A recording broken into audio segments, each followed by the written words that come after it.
Om Swastiastu. Selamat pagi Bapak Prof dan teman-teman semuanya. Perkenalkan, nama saya Niwan Gita Cahyani dari kelas 5 CMBP, nomor absen 15 dengan NIM 1915834087. Pada kesempatan kali ini, saya akan memaparkan materi bab 6 pada mata kuliah Manajemen Operasional Hotel dan Restoran, yaitu mengenai materi pemeliharaan sarana dan prasarana di gudang. Baik, pada materi ini kita akan membahas 5 pokok bahasan, yaitu yang pertama, bagaimana pemeliharaan sarana dan prasarana di gudang. Yang kedua, apa saja macam-macam perawatan sarana dan prasarana di gudang. Yang ketiga, apa saja tujuan dan manfaat dari pemeliharaan sarana dan prasarana di gudang tersebut.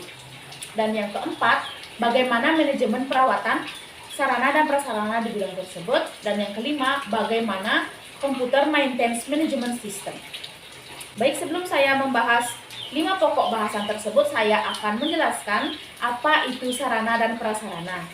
Baik, sarana dan prasarana merupakan seluruh benda, baik yang bergerak maupun tidak bergerak, yang digunakan untuk meraih tujuan bersama.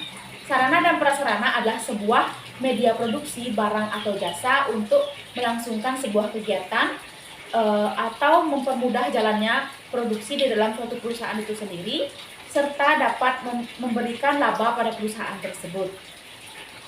Selanjutnya, saya akan membahas pokok pembahasan yang pertama, yaitu bagaimana pemeliharaan sarana dan prasarana di gudang. Jadi, pemeliharaan sarana dan prasarana di gudang yaitu kegiatan terus-menerus untuk mengusahakan agar barang atau bahan di gudang tetap dalam keadaan baik atau siap untuk dipakai. Pemeliharaan sarana dan prasarana di gudang dapat dilakukan dengan berbagai cara, antara lain yang pertama, pemeliharaan berdasarkan waktu. Pemeliharaan berdasarkan waktu ini dibagi menjadi dua, yaitu pemeliharaan sehari-hari serta pemeliharaan berkala. Pemeliharaan sehari-hari adalah pemeliharaan sarana dan prasarana yang dilakukan setiap hari, biasanya dilakukan oleh petugas atau karyawan yang menggunakan barang dan bertanggung jawab atas barang tersebut agar kebersihan tetap terjaga dan menghindari kerusakan yang lebih besar. Selanjutnya, pemeliharaan berkala. Pemeliharaan berkala dilakukan menurut jangka waktu tertentu, misalnya seminggu sekali, sebulan sekali, 2 minggu sekali, dan 2 bulan sekali. Pemeliharaan berkala dapat dilakukan untuk berbagai jenis sarana dan prasarana yang ada di gudang, dan biasanya dilakukan oleh petugas yang khusus menangani pemeliharaan barang tersebut.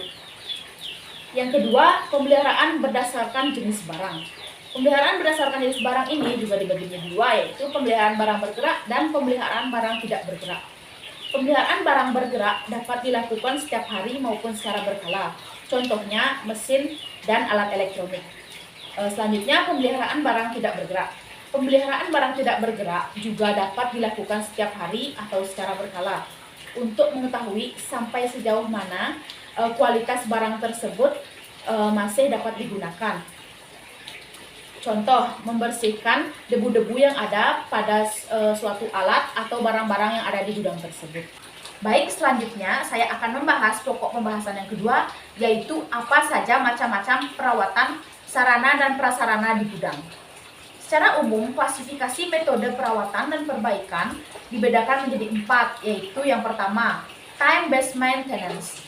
Time-based maintenance merupakan perawatan dan pemeliharaan yang dilakukan berdasarkan waktu operasi dari peralatan tersebut tanpa melihat kondisi peralatan tersebut sudah atau belum memerlukan pemeliharaan. Yang kedua, condition-based maintenance. Condition-based maintenance yaitu pemeliharaan yang dilakukan berdasarkan kondisi peralatan tersebut tanpa melihat apakah sudah waktunya atau belum waktunya dilaksanakan pemeliharaan. Yang ketiga, breakdown maintenance.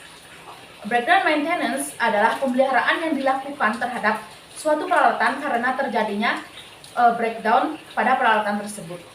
Yang keempat, reliability centered maintenance merupakan pemeliharaan yang dilakukan terhadap suatu peralatan berdasarkan perhitungan tingkat keandalan atau reliabilitas suatu sistem.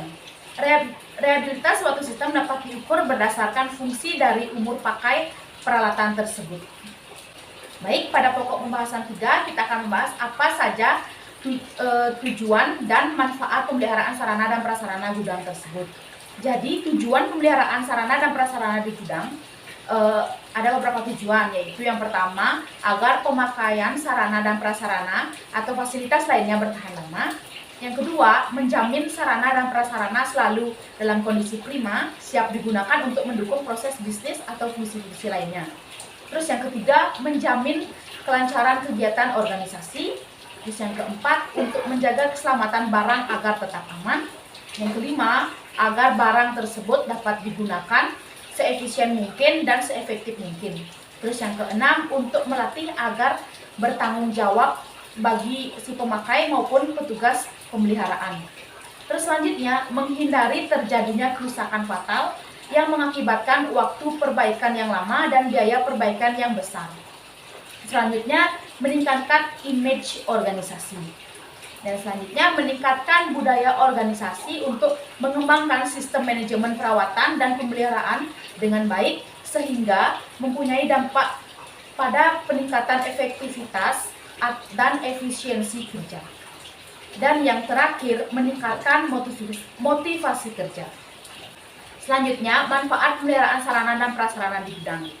Manfaat yang diperoleh dari pemeliharaan dan sarana dan prasarana di gudang ini berupa manfaat langsung dan manfaat tak langsung. Di antaranya sebagai berikut. Yang pertama, mengurangi terjadinya sarana dan prasarana mengalami breakdown atau berhenti beroperasi. Yang kedua, konservasi aset menjadi lebih baik. Yang ketiga, peningkatan ekspektasi umur peralatan dan komponen sehingga mengurangi penggantian dini terhadap spare part atau suku cadang sarana dan prasarana tersebut. Yang ketiga, mengurangi biaya perawatan dan pemeliharaan. Yang keempat, menjaga stabilitas hasil dengan kualitas yang tetap, baik kecelakaan kerja. Terus yang kelima, meningkatkan motivasi kerja. Terus yang keenam, mengidentifikasi sarana dan prasarana mana saja yang memerlukan perawatan lanjutan. Terus yang ketujuh, meningkatkan keselamatan para pekerja sehingga menekan atau bahkan menghilangkan. Terus yang kedelapan, mengurangi penggunaan tenaga kerja langsung berkaitan dengan tidak berfungsinya peralatan. Terus yang kesembilan, mengurangi terjadinya cacat produk sehingga pemrosesan ulang atau rework dapat ditekan. Baik, selanjutnya pada pokok pembahasan yang keempat, yaitu bagaimana manajemen perawatan sarana dan prasarana di gudang. Jadi, manajemen perawatan sarana dan prasarana di gudang didefinisikan sebagai upaya untuk meningkatkan kualitas pelayanan peralatan yang ada kepada organisasi perusahaan melalui proses perencanaan atau planning, pengorganisasian atau organizing, pengarahan atau actuating, pemberdayaan dan pengawasan atau controlling, seluruh komponen dan sumber daya yang ada untuk mencapai tujuan yang telah ditetapkan secara efektif dan efisien. Baik, sumber daya yang ada pada organisasi terdiri dari 7M, yaitu yang pertama ada man, yaitu manusia atau tenaga ahli dan teknisi. Yang kedua ada money atau modal dan investasi. Yang ketiga ada material atau bahan baku. Yang keempat ada machine atau mesin dan peralatan. Lalu ada minutes, yaitu waktu yang digunakan untuk proses produksi, serta method. Perawatan dan pemeliharaan adalah kegiatan atau upaya yang dilakukan untuk meningkatkan, mempertahankan, dan mengembalikan peralatan selalu dalam kondisi yang baik dan siap pakai dan berfungsi dengan baik. Dengan adanya manajemen perawatan sarana dan prasarana gudang tersebut, maka kualitas pelayanan peralatan yang ada pada perusahaan akan semakin meningkat dan jauh lebih baik. Baik, selanjutnya pokok pembahasan yang terakhir, yaitu pokok pembahasan yang kelima mengenai bagaimana Computer Maintenance Management System. Computerized Maintenance Management System atau CMMS adalah sebuah program komputer yang dirancang untuk membantu dalam perencanaan, manajemen, dan fungsi administratif yang dibutuhkan dalam pemeliharaan yang efektif. Hal-hal yang termasuk ke dalam fungsi tersebut adalah membangun, merencanakan, dan melaporkan work order perkembangan dari catatan-catatan mengenai pemeliharaan yang mudah untuk dicari dan dapat mencatat transaksi pembelian komponen. CMMS bukan sekedar digunakan sebagai alat pengontrol sistem pemeliharaan, Namun sekarang ini CMMS dapat digunakan untuk meningkatkan kondisi peralatan dan juga outputnya. CMMS juga dapat diaplikasikan untuk fasilitas, utilitas, dan berbagai tipe organisasi lainnya, di mana peralatan yang digunakan sebagai subjek dan perbaikan yang harus dilakukan terhadap peralatan-peralatan yang mengalami kerusakan.